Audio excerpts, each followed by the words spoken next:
10h32 sur Direct Investisseur, on a toujours ce CAC 40 en hausse ce matin. On est à 4171 points, en hausse de 1,43%. Donc toujours une hausse sur les marchés européens, notamment français.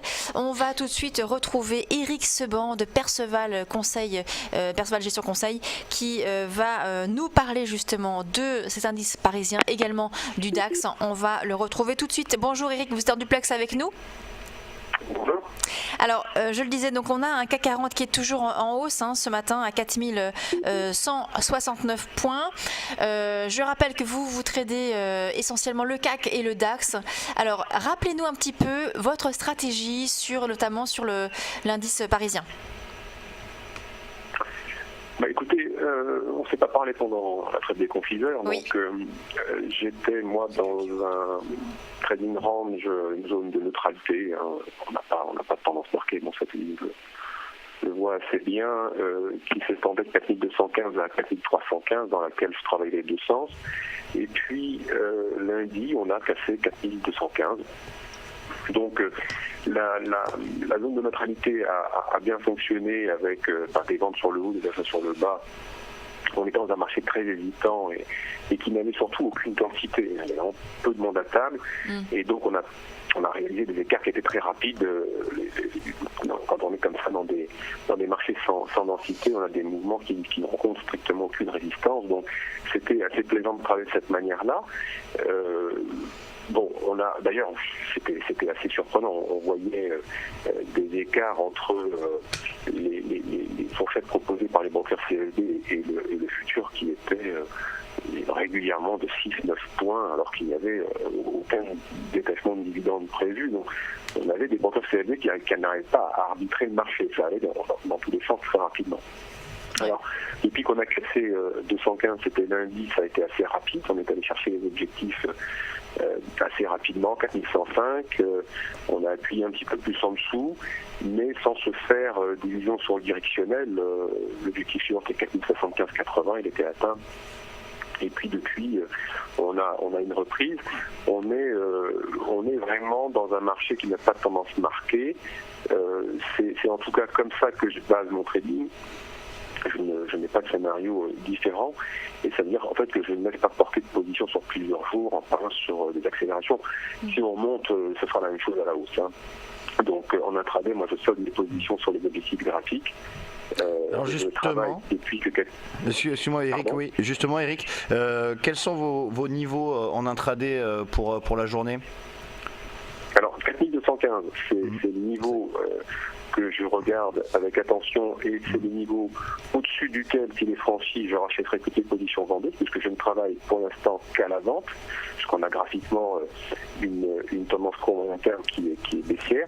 Si on repasse au-dessus de 4215, je rachète mes positions vendeuses et je rentrerai à nouveau dans un travail consistant à acheter et vendre dans cette zone neutre 4215, 3415, zone neutre qui était la zone précédente avant qu'on casse 4215. Donc je pense que de toute façon l'hésitation va continuer de se poursuivre à l'image de la journée d'hier qui était finalement une journée de digestion de la baisse commencée lundi.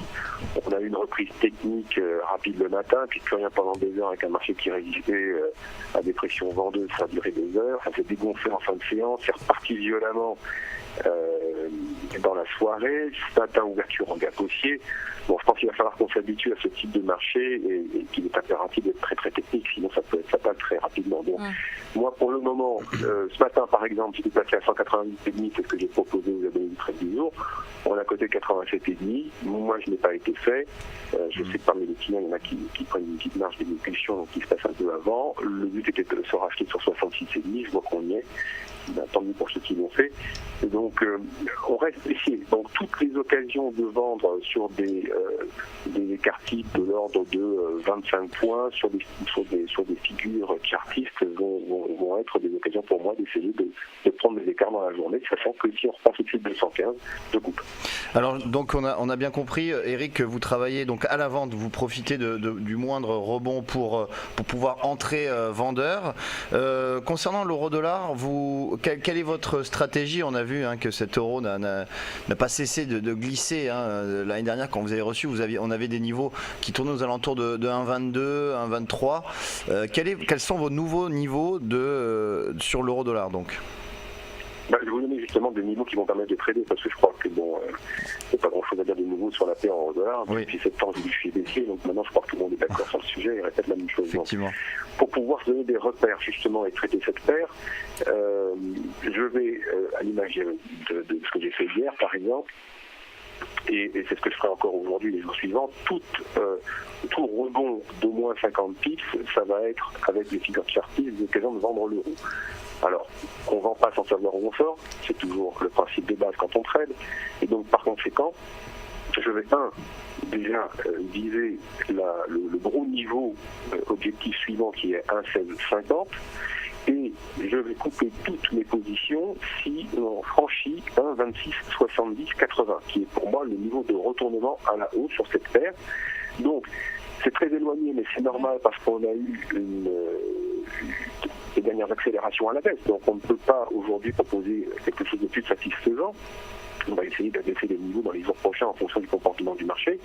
Mais donc, ce que je veux dire, c'est que on va vendre sur des rebonds, très bien.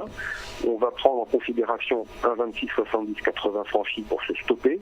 On va aller chercher le plus bas possible, à savoir les gros objectifs 1,1650, mais compte tenu du niveau éloigné de ce stop loss, 1,267080, il est impératif de faire attention à l'effet de levier et de travailler sur des positions adaptées. C'est impératif parce qu'on n'est jamais à l'abri sur l'euro-dollar de rebonds techniques potentiellement assez violents de 150-200 pips. D'accord. Merci beaucoup, Éric Sebon, donc trader et coach chez Perceval Finance Conseil. On va marquer tout de suite. Bonne journée. On va marquer une pause. On se retrouve tout de suite pour la suite de Direct Investisseur.